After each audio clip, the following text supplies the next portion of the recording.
Motherhood is great, but it can also be really challenging and demanding, especially considering all the expectations, whether these are expectations that you put on yourself or expectations that other people put on you.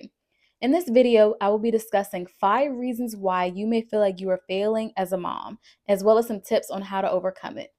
My name is Kiana, and on this channel, I help and encourage women to identify and become the woman that God is calling you to be. The first reason why you may feel like you're failing as a mom is that you have too much on your plate. Now, as women and moms, we have so many things to do. We have laundry, we have taking care of the children, making doctor's appointments, dinner, grocery shopping, like working out, having self care, prioritizing time with your significant other or your friends or your family. There is a never ending list of things that we can be doing. So, one way to overcome having too many things on your plate is to simplify your life. Simply write down everything that you are responsible for, all the expectations that you have for yourself, as well as I can't talk, as well as the expectations that other people have for you. Write them down and figure out what can you delegate, what can you delete, what are your priorities, and then focus on those priorities. Sometimes it's just best to just say no to people, say no to things, say no to obligations to protect the things that you value most. A lot of times we fill up our cup with the things that we don't even value, and we have very little energy left over to do the things that we actually care about.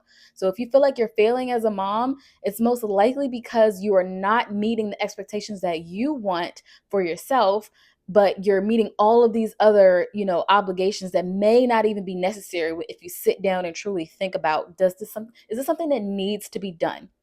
Is it something that's worth my time right now in this season? Also, in regard to simplifying your life, decision fatigue is a real thing.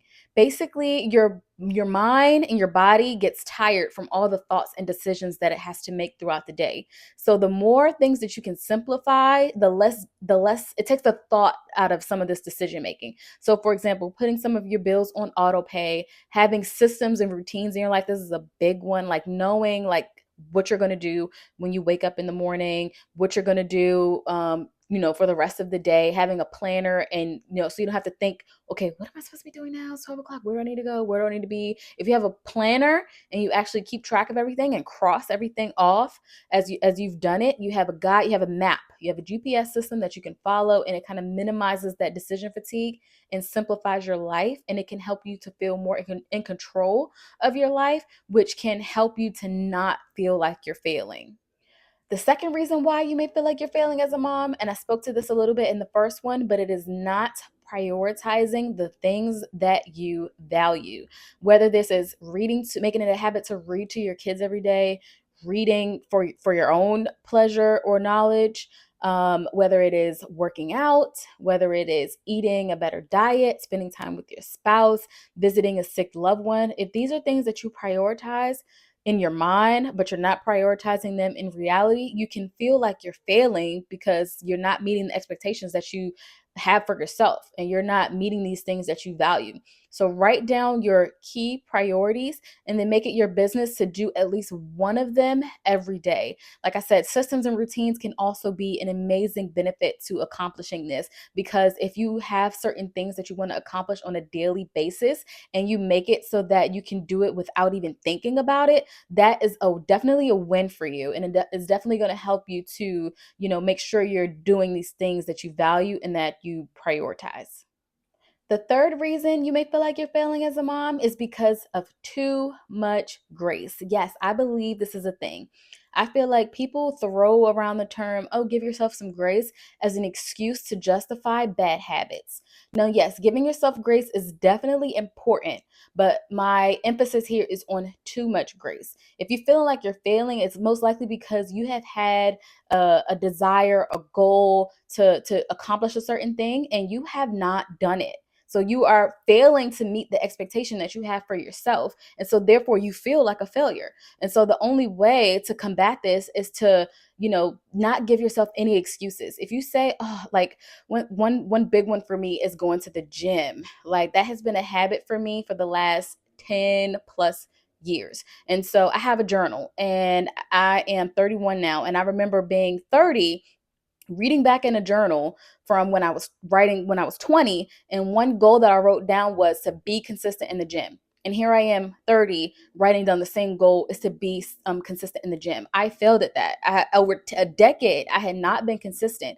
And so I made a decision at 30. I am not going to let another 10 years go by still writing that this is a goal that I have. No, this is something I need to tackle today or it's not going to get done. And so that day I made a decision and I have been consistent for the last year. I'm 31 now, and I have been way more consistent with, still not where I want to be, but I've been way more consistent with going to the gym. So cutting off excuses for yourself is going to be key to making these transformative changes that make you feel proud of yourself. Like, this is something that I set out to do and I did it. This is a habit that I want to have, and now I can say it is a habit that I have, and it's going to make you feel good. So yeah, don't give yourself excuses. Don't let yourself off the hook for things that you know you should be doing. Like, and I will touch on grace in this very next step.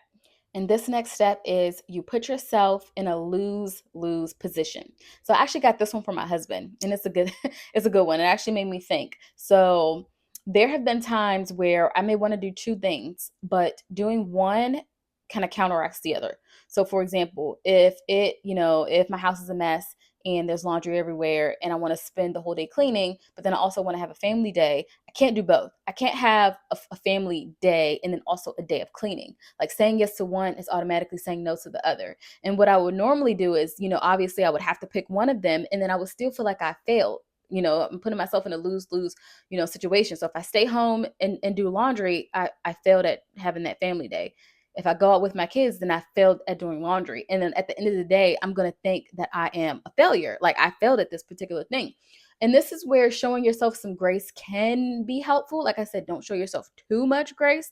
Don't use it as a crutch in order to excuse bad habits and push them off to the side. But in situations like this, like, if you literally can't be in two places at one time. So yes, it's okay to show yourself a little bit of grace and say, hey, this is a win for me. No, I didn't get this laundry done, but I spent the day with my kids. That is a win. I did not lose. Or I got laundry done. I had to say no to family day, but this is definitely a win because this laundry needed to get done and I got it done. That is a win. There is no lose. So yeah, don't put yourself in lose-lose situations, especially if it's something that you can't control in that moment. Now, moving forward, maybe make a better habit of getting laundry done before family day so that you don't have to choose, you don't have to sacrifice. But that's just where finding balance is going to be necessary. There is a time for transformation and there is a time for gratitude. So, am I in a season of transformation? Do I need to develop habits and behaviors that I have been putting off for months, years, weeks, days, however long? Like, do I need to put the excuses aside and focus on transformation versus be grateful for where I am in this season, be grateful for how far I've come, and show myself a little bit of grace in this thing? Like, that's for you to decide. Like, where do I want to transform versus where do I want to be gracious and have gratitude? The fifth reason you may feel like you're failing as a mom is because God is not at the center of your life. One way to know if God is at the center of your life is to look at how much time you are spending with Him. I think it's important to make sure you're praying every day. Make sure you're reading your word every day because that's how you get to know God. That's how He speaks to you in prayer and through reading your word. Make sure that you're meditating on His word. Make sure that you're fasting on a regular basis. If you're not doing these things, then it is likely that you are far away from God and you may be too busy to even realize it. A lot of people say that they love God and they say God is the center of their life. And I think that's because we know I can't talk, because that's what we know that we should say, but what we know doesn't always manifest in reality. So we may say, Jesus is Lord over my life, but then your schedule does not reflect that. You hardly pray, you hardly read your word, you may do a quick little devotion on your phone and then go on to the next thing. And I feel like that is just a recipe for disaster. Making it a habit of going through days without, consulting God and without, spending time in like deep prayer and gratitude and appreciation for where you are in your relationship with Him.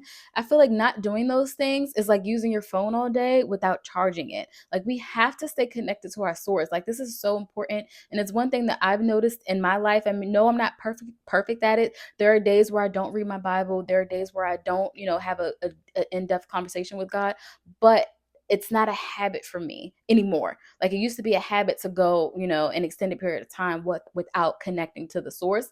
But I noticed that those are my lowest points. Like, those are the days where I feel most overwhelmed, most stressed.